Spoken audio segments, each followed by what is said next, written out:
how to review Adtomic suggestions. Let's pretend we didn't do AI advertising in Helium 10. We did our regular campaigns, or we set up the rules. We have bid rules maybe, or we use the Adtomic rule. We set up keyword harvesting rules. We set up negative match rules. Now what happens once a day or once a week, depending on the schedule, Helium 10 is doing all of the heavy lifting for us so that I don't have to download any of my search term reports. I don't even have to go into Seller Central advertising to look at anything.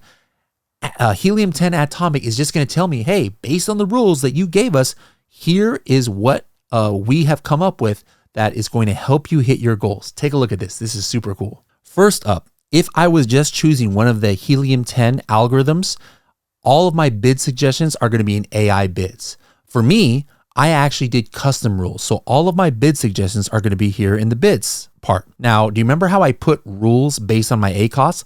Take a look at this one. Here is something that I spent $293 and I got $583 worth of sales on this one target. That's a lot of sales, but what kind of ACoS is that? 50%. That's not great. Do you remember that I had set up some rules that were for pausing a target if I got a whole bunch of clicks with no sales? Take a look. Here's one here. Here's my performance group campaign on my large coffin shelf. And here's a keyword that I spent $10 on, got 0 sales, but I got over 26 clicks. Well, I set a rule here, as you remember, that if I got over 25 clicks and 0 orders, I want it to be paused. Now take a look right here.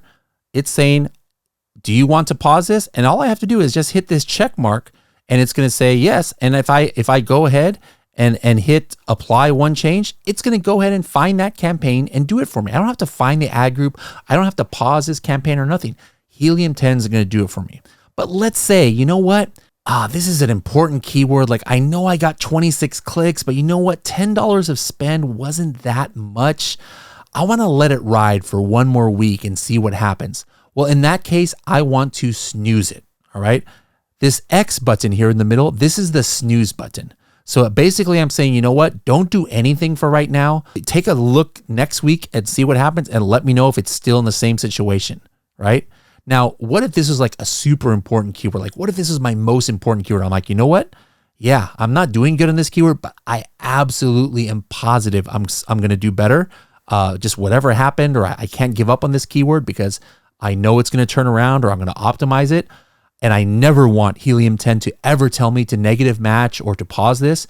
Well, that's what this pause button is. All right. So this, if I hit this pause button, I'm telling Helium 10, you know what? Never give me this suggestion ever again. So again, check mark means go ahead and do the suggestion, the suggested action.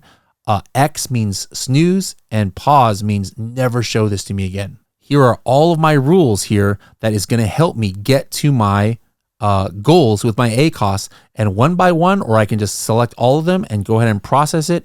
And what would have taken me maybe 5 hours or 10 hours is going to take me 5 to 10 minutes. The next tab here is for my keyword harvesting. Remember, I set up keyword harvesting rules in a strategy where I'm like, hey, if I get maybe 2 orders and under 30% ACoS, suggest to me to go ahead and put this to another campaign. Well, look here.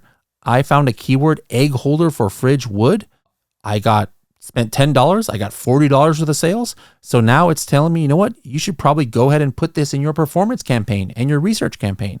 If I just hit this check mark, it is going to do it instantly. What would I have had to do if I was just running my search reports? I got to find and do a whole bunch of criteria. Hey, where did I get 2 orders? Where did I get 4 orders? And under this ACoS, ooh, all right, you know what? I want to put it in my broad campaign and my manual campaign. Let me go into Seller Central. Let me find these campaigns. Let me make sure it's not already there. All right, let me hit add campaign. Let me select a budget of how much I want my bid to be. All this. That would take 10, 15 minutes just to do that.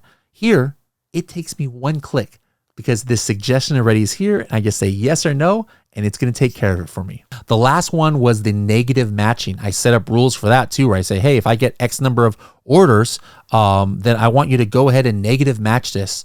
And so here I got, let's see, 20 clicks and 0 sales. I can say, yes, negative match it, and it's going to instantly happen. Or I could say, no, you know what, snooze, and let's just see what happens until next week. Or I can pause this and say, you know what, I never want to negative match this keyword. Never suggest this to me again. So guys, this is what all the a lot of the strategy we've been talking about today, this is what it culminates in. This is how I am able to save tens of hours a month on running my PPC, is because I set up all my rules. I have all my campaigns talking to each other. And then once a week, I just go into my suggestions and take action. Helium 10 did all the hard work for me. All I have to do is decide yes or no. Do I want to act on those actions?